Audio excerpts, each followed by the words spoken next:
In about 10 days of fighting, we forced the Germans to surrender. We were in the process of mopping up the city, and my colonel sent me through to make a reconnaissance to find a place where we could put the regiment for that night. And this was my first actual encounter with victims of the Holocaust. What happened is, as I was driving through, and this was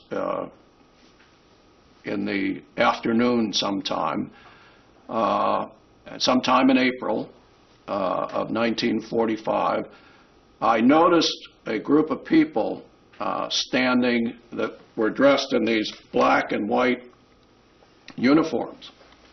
And I stopped my Jeep and walked up, and there was a German SS officer, I thought, or else a policeman, whatever, all dressed up. His boots were immaculately polished, and he was perspiring profusely, which is very unusual because April is quite chilly in Germany.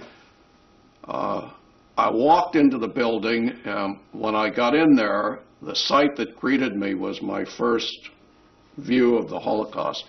This was a building that was perhaps, the part that I saw, the size of my entire house. And it had these wooden bunks that we've all seen so often in, perhaps 4 or 5 layers.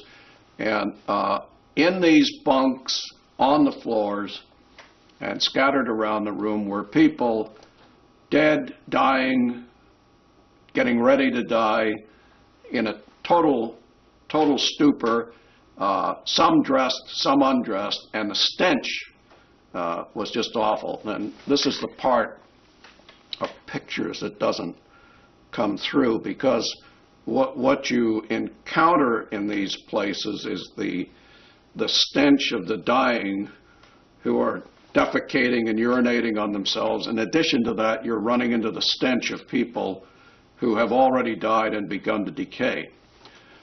In any event, I quickly realized that this was a big medical problem that we had on our hands. And while I could not stay very long, because in combat you just don't have time to stay anywhere, I went out to my Jeep and called our medical doctor, Dr. Carey, a major who was the regimental surgeon, and told him that we had this medical problem, and I briefly described what I had encountered.